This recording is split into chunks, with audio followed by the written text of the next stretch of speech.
بسم اللہ الرحمن الرحیم۔ حضرت عمر رضی اللہ تعالیٰ عنہ کی شہادت۔ بخاری شریف میں ہے کہ حضرت عمر رضی اللہ تعالیٰ عنہ نے بارگاہ الہی میں دعا کی کہ یا اللہ مجھے اپنی راہ میں شہادت عطا فرما اور اپنے رسول کے شہر میں مجھے موت نصیب فرما۔ حضرت عمر رضی اللہ تعالیٰ عنہ کی دعا اللہ تعالیٰ کی بارگاہ میں اس طرح قبول ہوئی کہ حضرت مغیرہ بن شعبہ رضی اللہ تعالیٰ عنہ کے مجوسی غلام ابو لولو نے آپ سے شکایت کی کہ اس کے آقا حضرت مغیرہ روزانہ اس سے 4 درہم وصول کرتے ہیں، آپ اس میں کمی کرا دیجئے۔ آپ نے فرمایا کہ تم لوہار اور بڑھئی کا کام خوب اچھی طرح جانتے ہو اور نقاشی بھی بہت عمدہ کرتے ہو، تو 4 درہم یومیہ تمہارے اوپر زیادہ نہیں ہے۔ اس جواب کو سن کر وہ غصے سے تلملاتا ہوا واپس چلا گیا۔ کچھ دنوں کے بعد حضرت عمر رضی اللہ تعالیٰ عنہ نے اسے پھر بلایا اور فرمایا کہ تو کہتا تھا کہ اگر آپ کہیں تو میں ایسی چکی تیار کر دوں جو ہوا سے چلے۔ اس نے تیور بدل کر کہا کہ ہاں، میں آپ کے لیے ایسی چکی تیار کر دوں گا جس کا لوگ ہمیشہ ذکر کیا کریں گے۔ جب وہ چلا گیا تو آپ نے فرمایا کہ یہ لڑکا مجھے قتل کی دھمکی دے کر گیا ہے، مگر آپ نے اس کے خلاف کوئی کارروائی نہیں کی۔ ابو لولو نے آپ کے قتل کا پختہ ارادہ کر لیا، ایک خنجر پر دھار لگائی اور اس کو زہر میں بجھا کر اپنے پاس رکھ لیا۔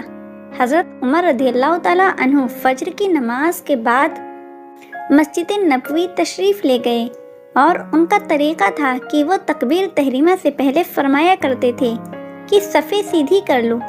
یہ سن کر ابو لولو آپ کے بالکل قریب صف میں آ کر کھڑا ہو گیا اور پھر آپ کے کندھے اور پہلو پر خنجر سے 2 بار کیا، جس سے آپ گر پڑے۔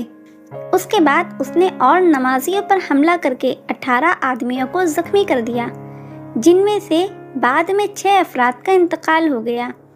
اس وقت جبکہ وہ لوگوں کو زخمی کر رہا تھا، ایک عراقی نے اس پر کپڑا ڈال دیا اور جب وہ اس کپڑے میں الجھ گیا تو اس نے اسی وقت خودکشی کر لی۔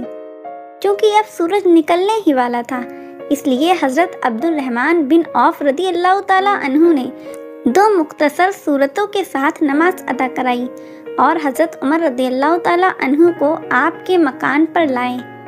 پہلے آپ کو نبیذ پلائی گئی جو زخموں کے راستے سے باہر نکل گئی، پھر دودھ پلایا گیا مگر وہ بھی زخموں کے راستے سے باہر نکل گیا۔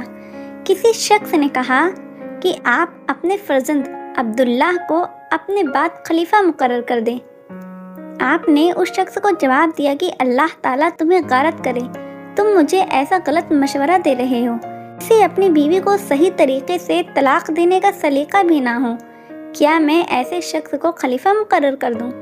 پھر آپ نے حضرت عثمان، حضرت علی، حضرت طلحہ، حضرت زبیر، حضرت عبد الرحمن بن عوف اور سعد رضی اللہ تعالیٰ عنہ کے انتخاب خلیفہ کے لیے ایک کمیٹی بنا دی اور فرمایا کہ انہی میں سے کسی کو خلیفہ مقرر کر دیا جائے۔ اس کے بعد آپ نے اپنے صاحبزادے حضرت عبداللہ سے فرمایا کہ بتاؤ ہم پر کتنا قرض ہے۔ انہوں نے حساب کر کے بتایا کہ تقریباً 86,000 قرض ہے۔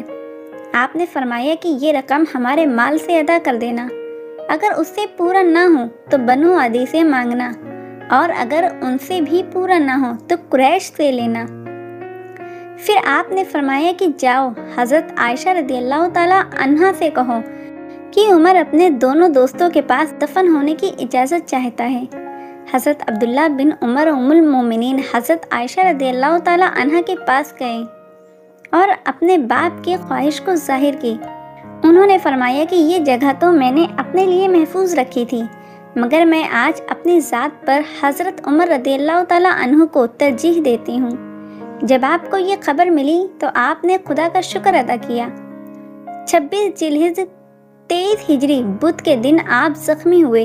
3 دن بعد 10 برس 6 ماہ 4 دن امور خلافت کو انجام دے کر 63 سال کی عمر میں وفات پائی۔ انا للہ و انا الیہ راجعون۔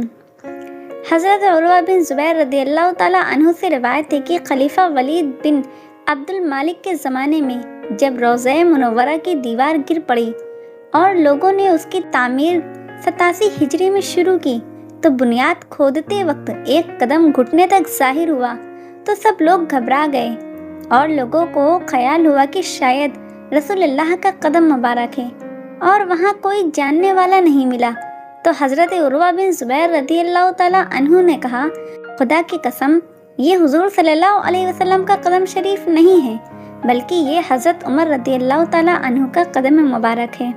دوستو، آپ کو یہ واقعہ کیسا لگا؟ کامنٹ کر کے ضرور بتائیے گا، اور اگر واقعہ اچھا لگا ہو تو اسے لائک، شیئر اور چینل کو سبسکرائب ضرور کیجیے گا۔ اللہ حافظ۔